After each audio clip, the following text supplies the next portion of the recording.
అమరావతిలో ప్రస్తుతం ఆ ఎమ్మెల్యేల క్వార్టర్స్, మంత్రుల క్వార్టర్స్, జడ్జిల క్వార్టర్స్ ఇట్లాంటి భవనాల నిర్మాణం పూర్తవుతది. అలాగే ప్రభుత్వ హెడ్ క్వార్టర్స్ పూర్తవుతాయి.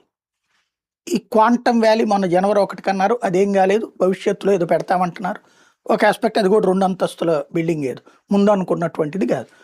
ఇప్పుడు ఆ ఎన్ఆర్ఐలు కడతానంటున్నటువంటి ఒక పెద్ద కాంప్లెక్స్‌లు అట్లాగే ఈ సెక్రటేరియట్ ఇవి ప్రస్తుతానికి ఉన్నటువంటి.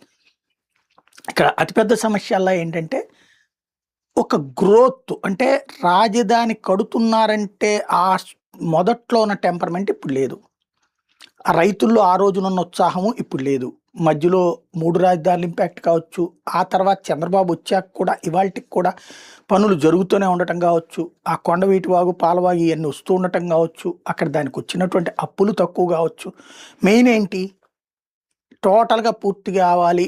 అంతా వీళ్ళు అనుకున్నంత కావాలంటే ఆయన చెప్పినట్టు